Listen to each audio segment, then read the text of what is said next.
So for our first speaker here this afternoon, we have Peter Guillozet. He's the Orcas Preserve Steward for the San Juan County Conservation Land Bank. After earning a BS in Biology and Botany at Humboldt State University and an MS in Population Ecology in North Carolina, Peter joined the Anacostia Watershed Restoration Program at the Council of Governments in Washington, D.C. Upon returning to the Pacific Northwest in 2001, he helped build a successful watershed restoration program at Clean Water Services in Oregon's Tualatin Basin, and then served as Senior Natural Resource Scientist at Oregon Metro. Peter?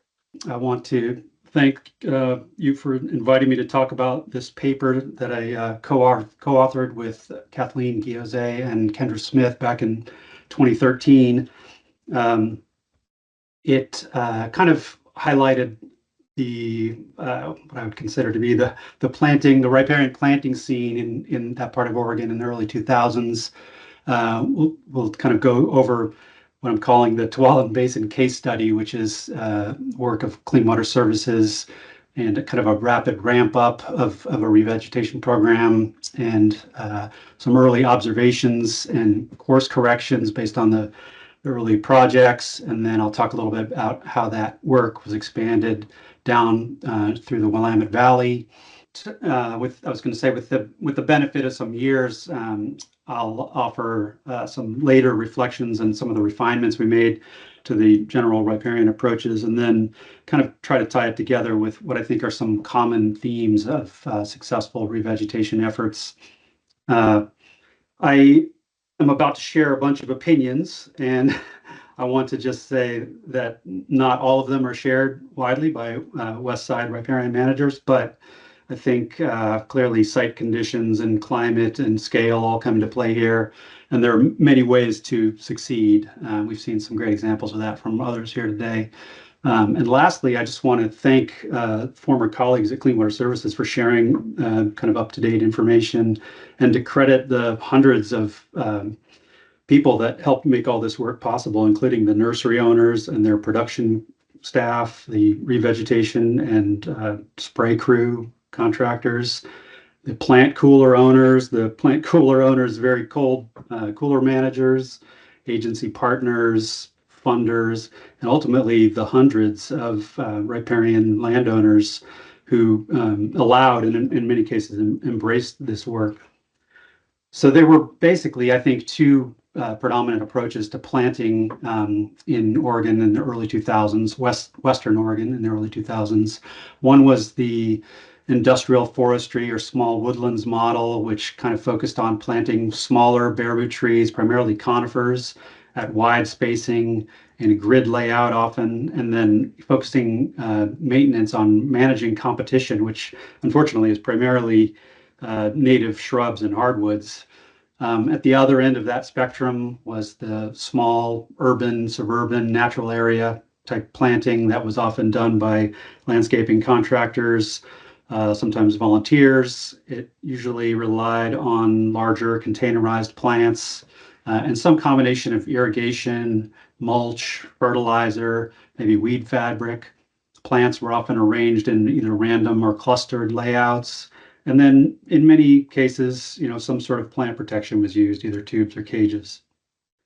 Clean Water Services is a sewer and surface water special service district in the Tualatin Basin, and it is surrounded by agricultural lands.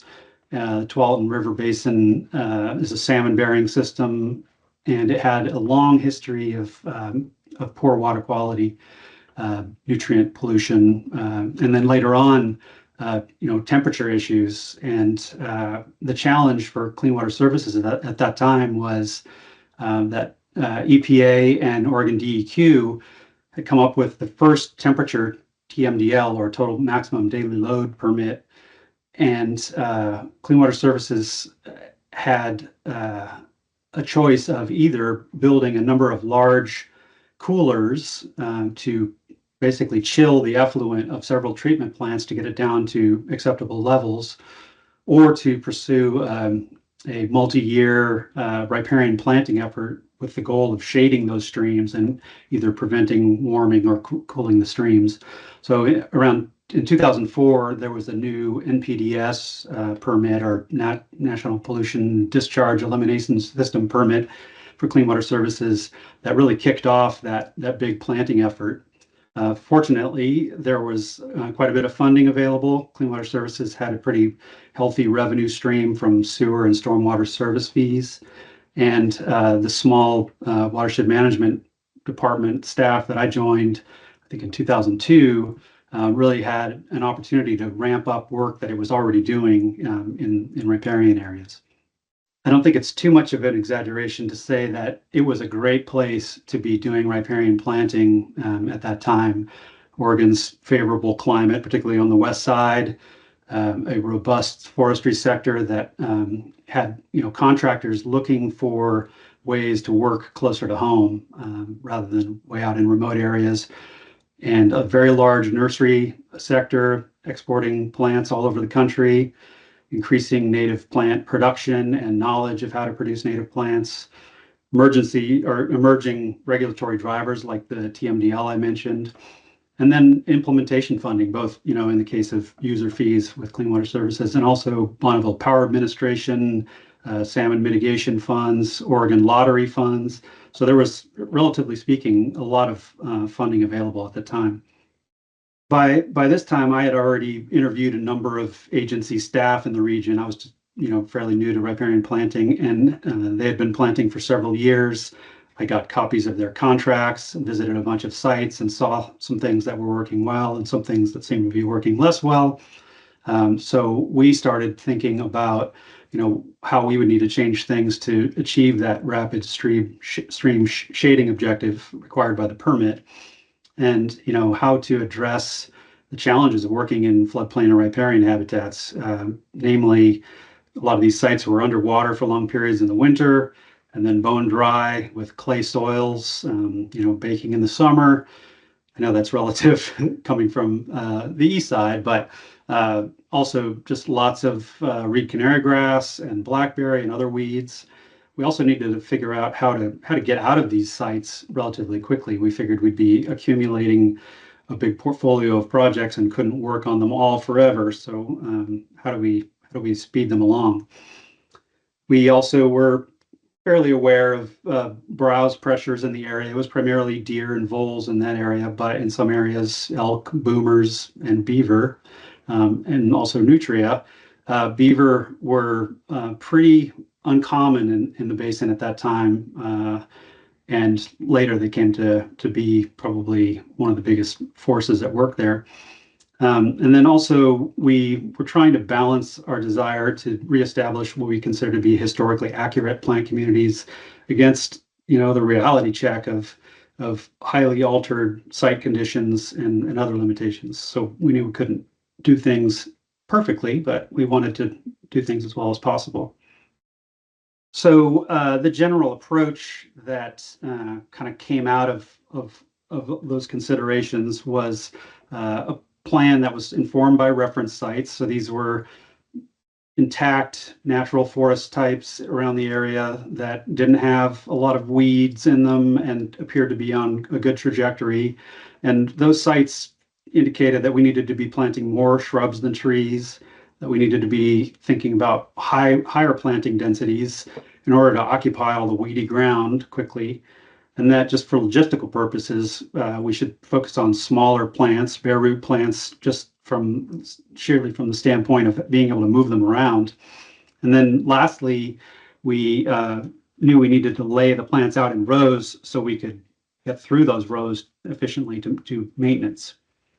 I think it's helpful to think about this approach in terms of the RK selection theory from MacArthur and Wilson back in the 60s.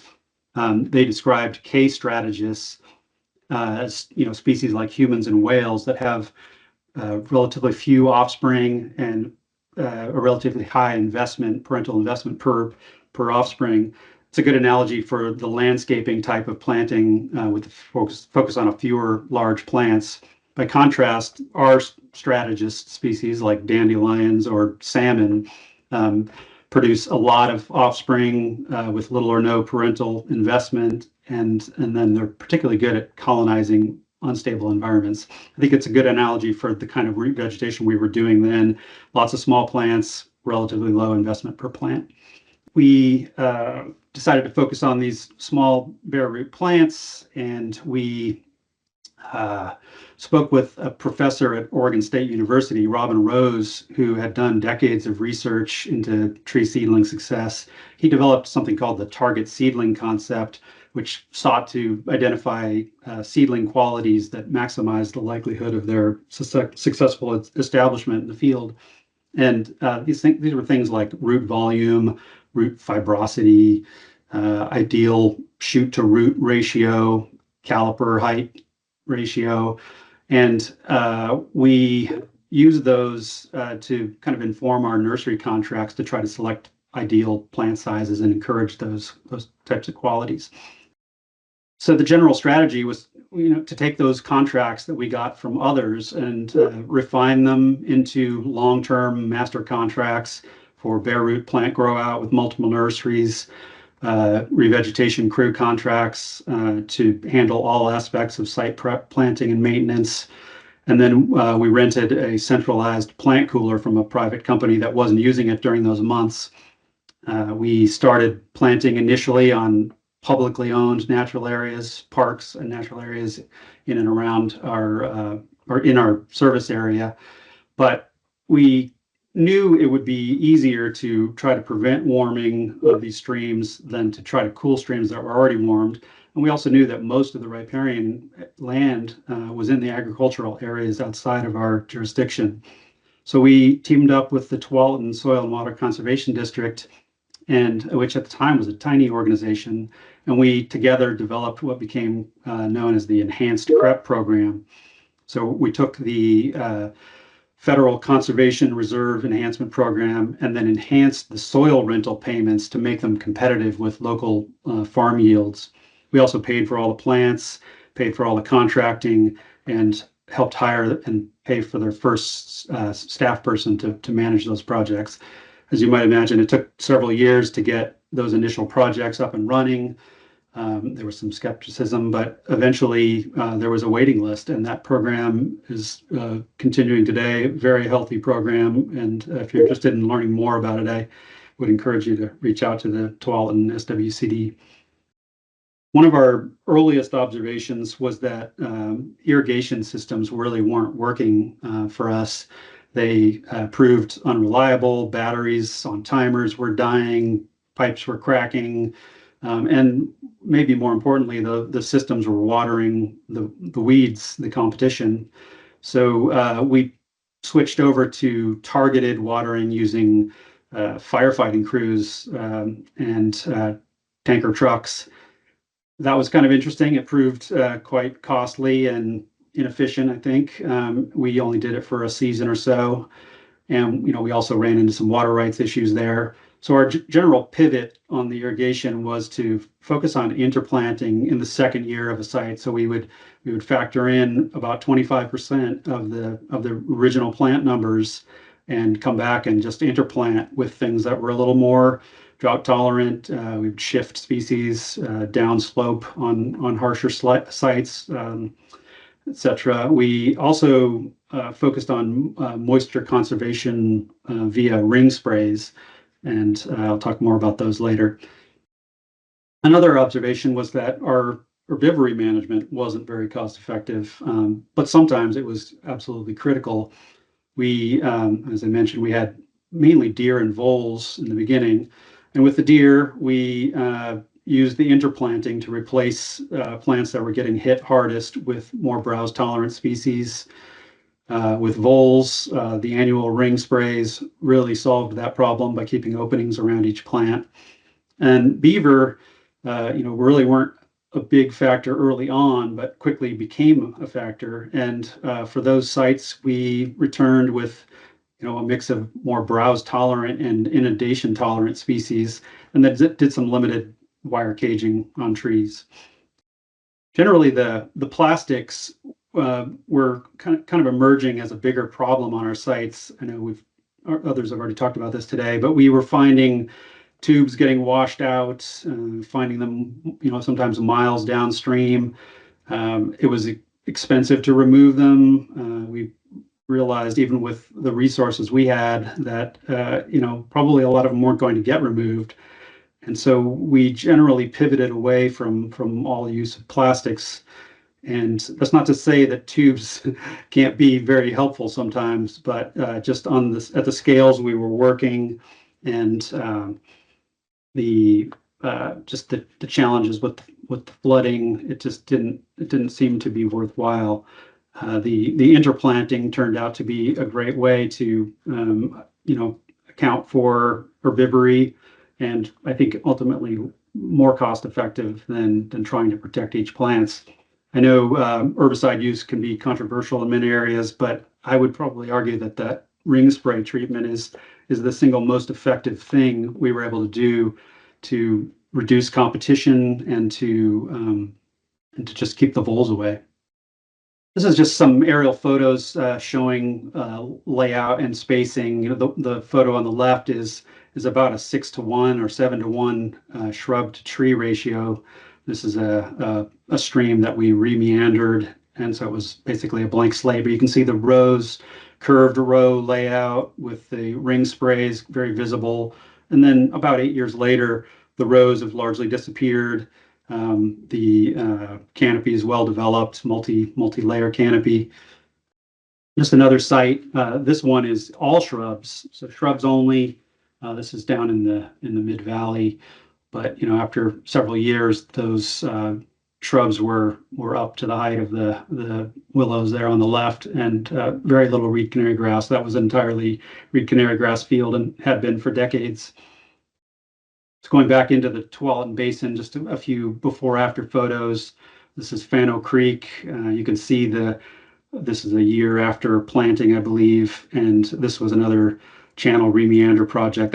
That channel had been ditched and straightened. You could see the rows kind of curving around along the edge. That was all reed canary grass in the lower areas and blackberry in the upper areas. And then just a few years later, this is when we first started to understand the beaver potential in the area.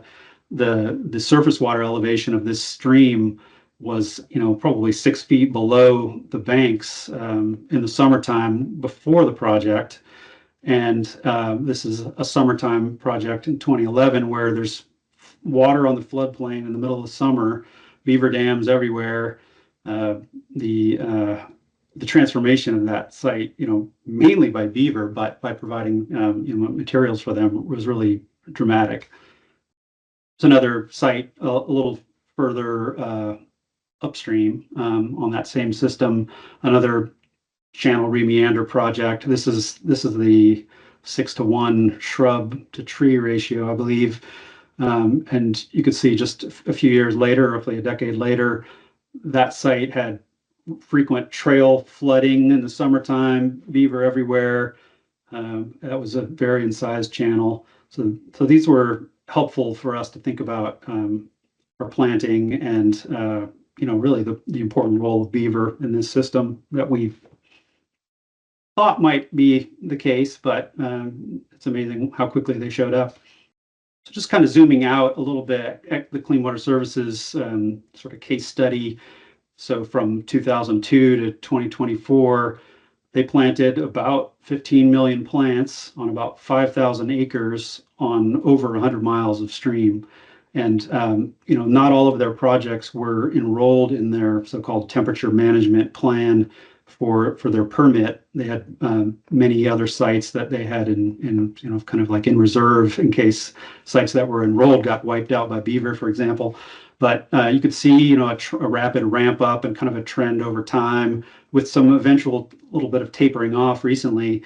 According to staff there, it's really a matter of running out of land to plant. Larger sites, most of those were picked off fairly early.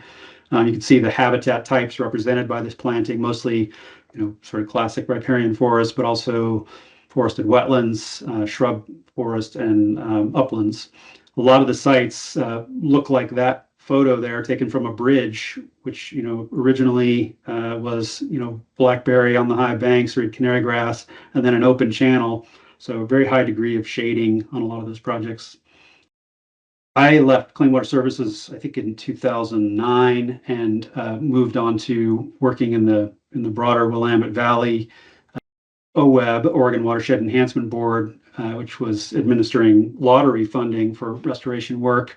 Was very active around the valley, and the Bonneville Environmental Foundation Model Watersheds program. Was working with watershed councils throughout the Willamette Valley to try to help bring some of this scaled up riparian work farther south.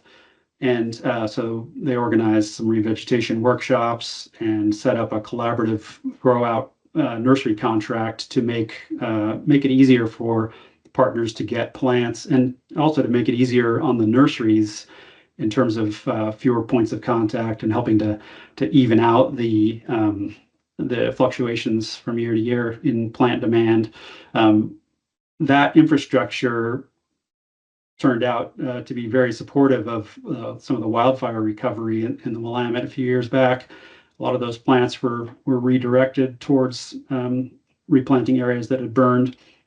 I think collectively another 10 million plants or so have gone in the ground since 2010 as a result of these efforts, and it's all continuing today.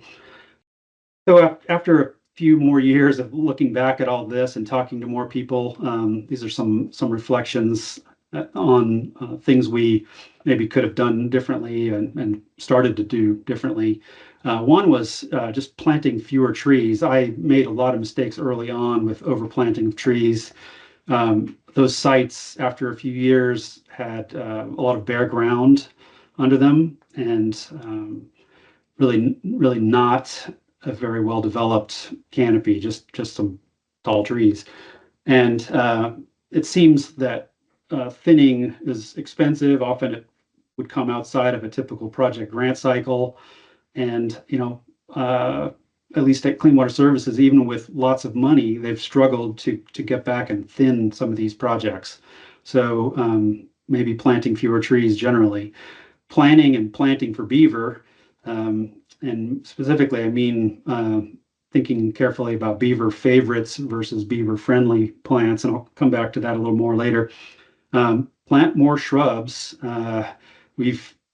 So far, I've never seen a project that had too many shrubs, but not all shrubs are the same, and I'll come back to that as well. But natural tree recruitment has become an increasingly important factor on a lot of those older sites. The shrubs really set the stage for seeds that were already coming in to germinate. More site prep never hurts. Some of those early projects we prepped for a year, sometimes less. Some of the later projects, they're prepping for several years, and it tends to pay off in terms of your weed management maintenance requirements down the road. And then lastly, the herb layer is important and often underappreciated. I've certainly underappreciated it. We didn't have access to a lot of shade tolerant understory herbaceous plants. At the time, that's changing, and I think more and more attention is being placed on the herb layer, which I think is very valuable. Finding the right balance of shrubs to trees has always been a head scratcher for me. Plants, they span this huge range of size and form, from thicket forming shrubs like snowberry to smaller individual shrubs like mock orange, to arborescent or tree-like shrubs like elderberry, to small trees like western crabapple, and then large trees like big leaf maples and conifers. There's just a lot of variability there. Going back to those reference sites, this top table at the top is a summary of 16 sites in Western Oregon.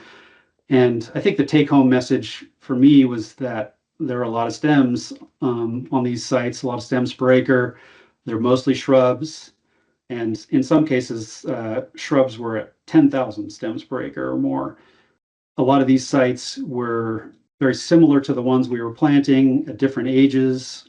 And it really was helpful to be thinking about how we're, the relative densities that we're planting these different kinds of plants, and then their structural role in the developing forest, and then their key ecological roles.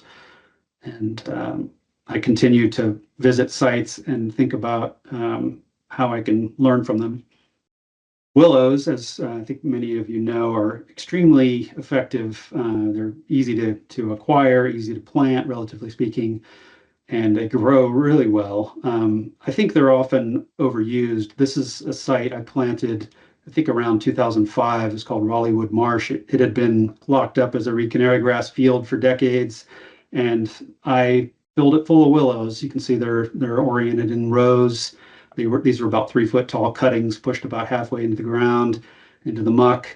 This site and a lot of other sites like this closed up very rapidly. In several years, there was a 15-foot tall canopy of solid willows, and in this case, a lot of bare ground in the understory. I repeated that on a number of sites, and I've gone back to visit those over the years. This site in Beaverton, Oregon, was a little different, but it got me thinking about what I think might be a cycle of a reed canary grass field that you can fairly easily convert into woody vegetation. Then the beavers show up and use that woody vegetation to build low, wide dams. In this case, a 6-inch dam could flood out many acres of this site. And then as the inundation period increases and the water depth increases, you end up losing a lot of those woody plants, and eventually start to see more open water.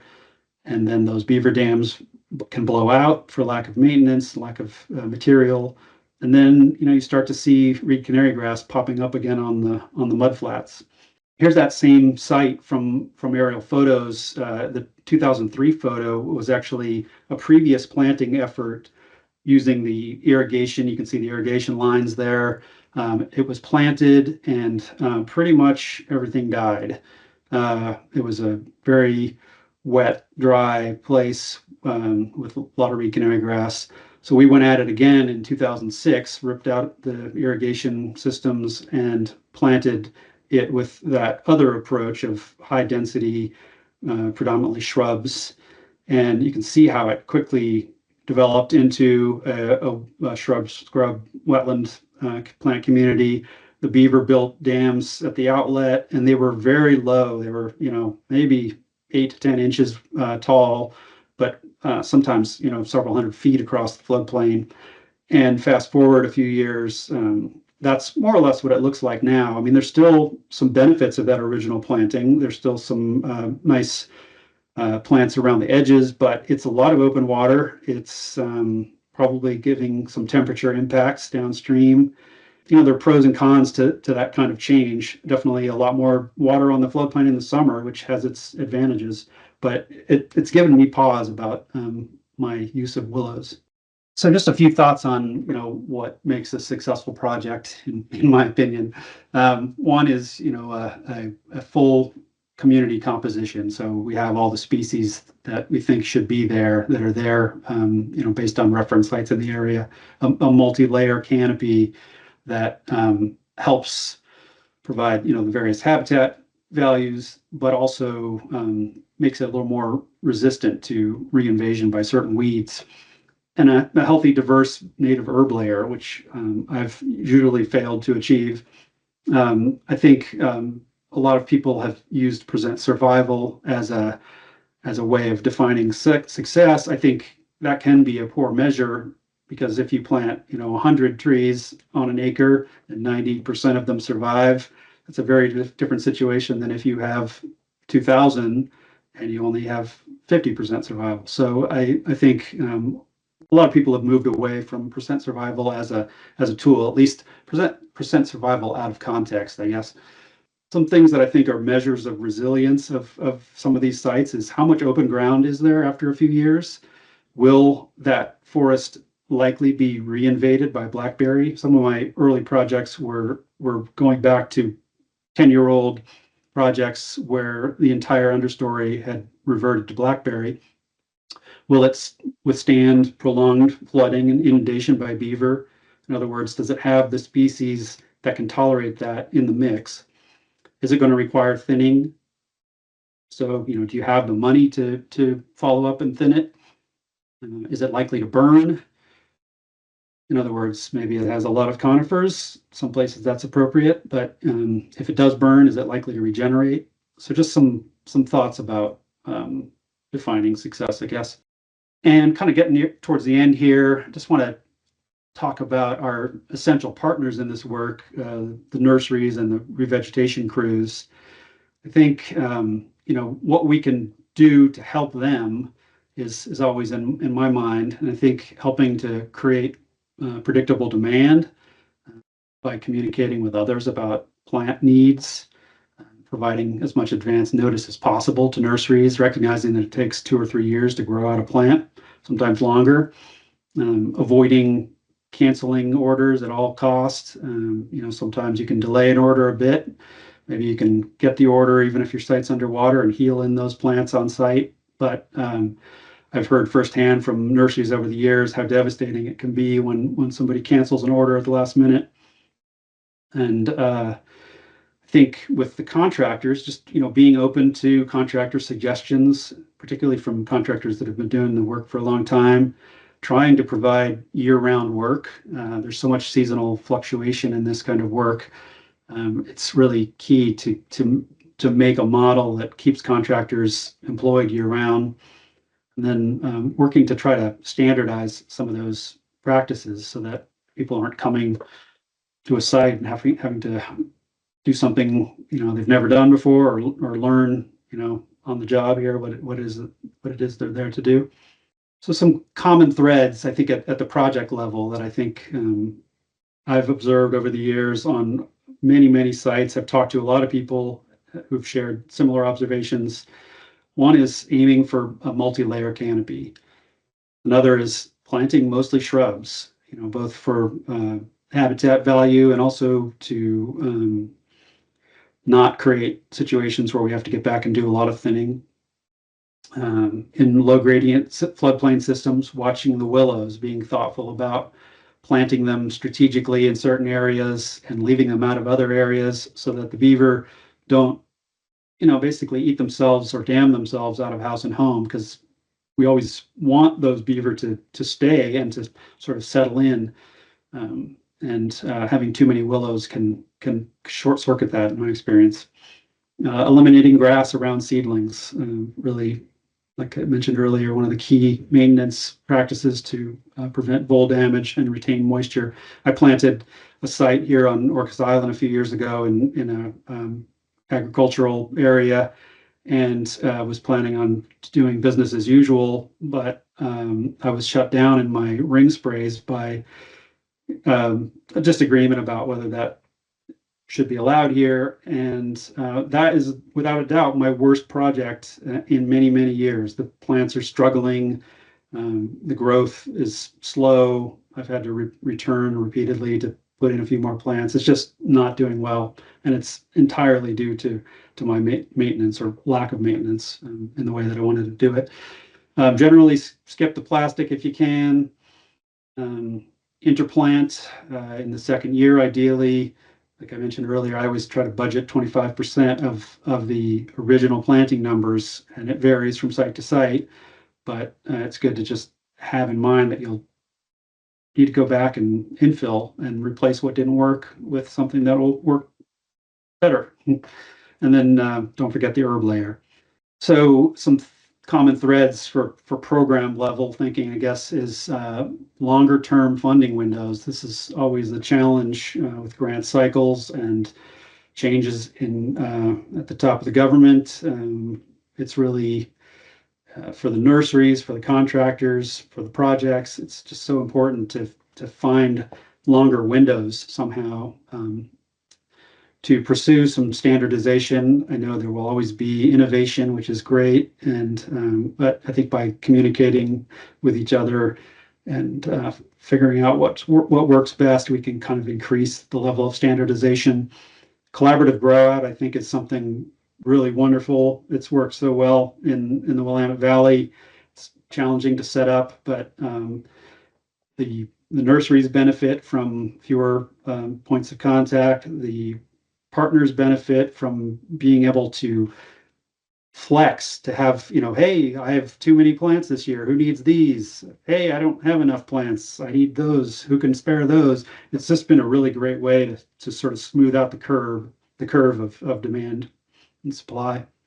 Coordinating on crew demands, similarly, just kind of keeping in touch with who's doing what where so that we're keeping the crews working at a reasonable level throughout the year. Looking to those reference sites. And then just on the climate resilience thing, I really appreciated Brenda's presentation, and the caution she was urging in that. I think, being attentive to site moisture variability within your sites and thinking first about shifting plant assemblages and species vertically. So getting things that you would normally plant at a certain elevation along a stream channel and shifting them down slope if they're just not making it, and then introducing more upland species into those edges before trying to shift species or plants latitudinally. I think at least I claim no expertise in that field and genetics, and think that the best strategy is to be cautious. That is all I had, and would love to take some questions. Which species did you find did better against herbivory? I guess it depends on the type of herbivory, but things like spirea and snowberry and thimbleberry and salmonberry are all very reliable in places with a lot of deer pressure. I've had to learn a lot, moving to Orcas Island about how to deal with deer, because no amount of tubing would help here. We have to fence most of our projects. But yeah, generally thicket forming shrubs are very reliable ground fillers, and obviously things like spirea, twinberry are very resilient to being underwater for long periods. So important to consider in wetlands. Great. And in light of willow overuse, what alternative plants would you use? I think more thicket forming things, like I mentioned, in wetland setting, swamp rose, Douglas spirea, twinberry, salmonberry if it's a more shaded site. Pacific ninebark can be somewhat tolerant of beaver. You can plant it with cuttings, although not terribly well. Red osier dogwood is a lot like willows. It produces a lot of dam building material, which can be good and bad depending on your goals. I will acknowledge that I've often been planting these wetland areas in constrained sites where there are culverts and roads nearby, and so and trails also. I've had to think a lot about that, but that doesn't necessarily apply in some wildland settings. What herbicide and application method are you using to implement the ring spray? And is there an ideal timing window for completing the ring spray? Timing is definitely everything with that. In my experience, it's often challenging to find weather windows on the rainy west side when you're, in the spring trying to get out early in the season when things are either not quite breaking dormancy or just breaking dormancy. So, March, April is typically the time when we would get our first ring sprays done. But sometimes you miss that window, and then it gets so much harder. You have to, be that much more careful around the plants. Often the grass is already knee high, and you can have a hard time finding plants. So just trying really hard to grab that early spring window. And the herbicides, I'm not an herbicide consultant, but it was primarily glyphosate over the years for ring sprays. Just very effective general herbicide. Glyphosate has fallen out of favor in many ways, but I still think it's an extremely useful herbicide. There are people experimenting with other herbicides that are more selective in combination, and I think I'll refrain from opining on that at the moment. But I think there are good alternatives to glyphosate. It's just a matter of getting the right mix so you don't burn your plants if you're using certain things that do translocate. That's one of the things about glyphosate that's positive, is it doesn't move very much. So, but again, early spring ideally, and 18 to 24-inch kind of opening around plants tends to be adequate. Sometimes you have to come back and do it again, but I found it to be very, very effective. What was the application method that you It's used? Did you- it's backpack application. With big sites, it can be quite time intensive, but I've found that it's the best bang for the buck in terms of promoting plant growth and protecting them from voles. Somebody asked about how you ensure not to allow herbicide to drift onto desirable plants. Yeah, with drift as opposed to translocation, you want to have low pressure in your backpack sprayer, so you're spraying droplets as opposed to a fine mist, and keeping it low to the ground and focused on the ring. Translocation, is more of an issue with other herbicides that get to the soil and then are taken up by the plants themselves. Could you just post the CREP information? Could you just share that again? Was that one of your slides? Yes, it was just referenced in one of the slides. It's the Tualatin Soil and Water Conservation District is the organization that does enhanced CREP in collaboration with Clean Water Services. So again, the enhanced part of CREP's. CREP's a federal program. It's an incentive program for riparian landowners. It wasn't going anywhere in the Tualatin Basin at the time because the payments to the farmers were too low. They were producing high value crops on those lands, and nobody was signing up for CREP. So we enhanced the CREP program locally by adding to the soil rental payments to bring them up to a number that worked for farmers, and then also paying for the plants, paying for the labor to install and maintain them. And the conservation district managed the projects, managed the relationships, and took that over and really ran with it over the years. And now they have a large staff and have been very, very successful in their work. They eventually got a tax base which enabled them to operate, with less support from Clean Water Services, and they've really done an amazing job.